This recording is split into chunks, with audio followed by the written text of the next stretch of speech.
siapapun nanti yang menggantikan Presiden Indonesia hari ini, Pak Jokowi, wajib meneruskan apa yang sudah digelar hari ini, Ibu Kota Nusantara.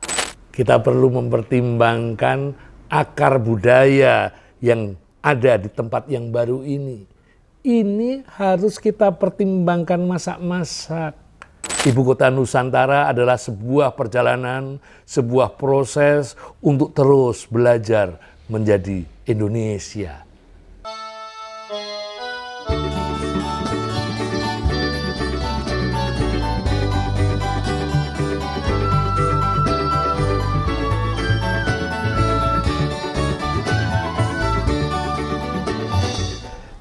Presiden Jokowi mengambil keputusan untuk memindahkan ibu kota negara dari Jakarta ke Kalimantan Timur yang disebut sekarang Ibu Kota Negara Nusantara.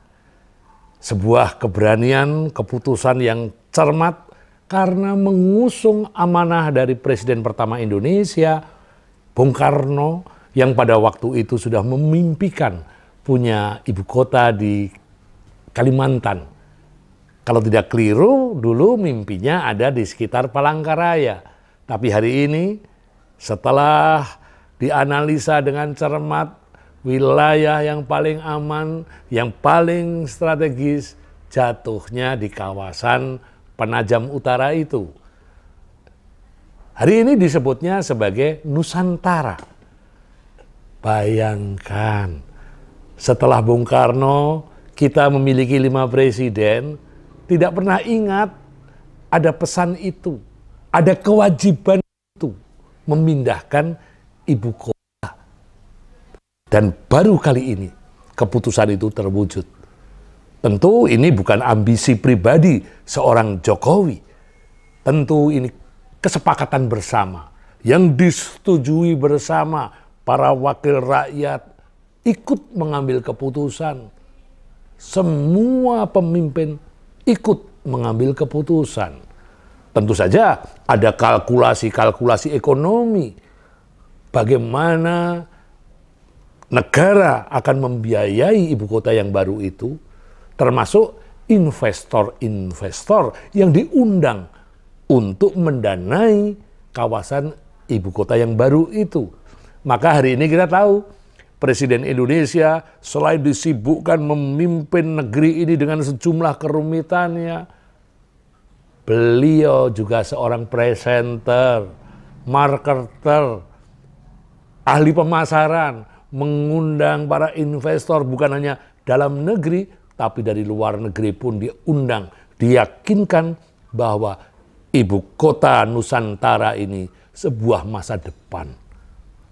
Jadi siapapun nanti yang menggantikan Presiden Indonesia hari ini, Pak Jokowi, wajib meneruskan apa yang sudah digelar hari ini, Ibu Kota Nusantara.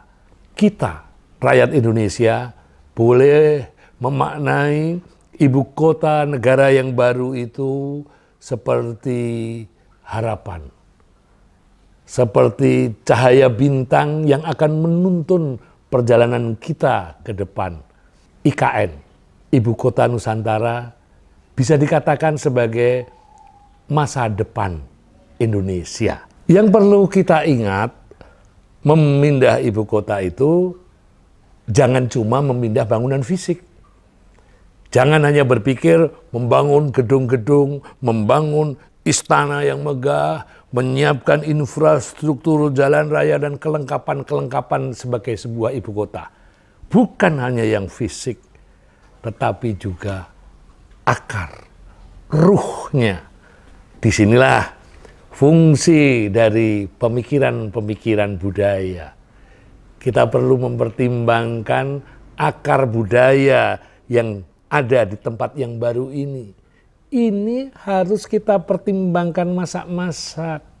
Sebagaimana Jakarta, ketika Jakarta diputuskan dulu sebagai ibu kota negara, kota itu sudah hadir dengan ruhnya, ruh kebudayaannya, tempat pertemuan berbagai lintas budaya. Masyarakatnya sudah terbentuk. ini adalah sesuatu yang kosong.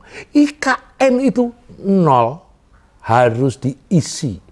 Bukan hanya yang fisik, tetapi sukma, tapi roh, jiwa. Disinilah mari kita sama-sama berpikir, siapakah nanti yang akan menghuni ibu kota negara Nusantara itu? Bagaimana mereka harus berinteraksi, bagaimana mereka menjunjung adabnya, sopan santunnya, tata kramanya. Tentu dalam watak Indonesia kita. Indonesia yang majemuk itu. Jangan lagi ada dominasi satu etnik tertentu di ibu kota negara yang baru. Ibu kota Nusantara adalah sebuah perjalanan, sebuah proses untuk terus belajar menjadi Indonesia. Jadi, mari kita sama-sama menyokong, mendukung terwujudnya ibu kota negara yang baru itu. Karena Nusantara adalah masa depan Indonesia. Asyik.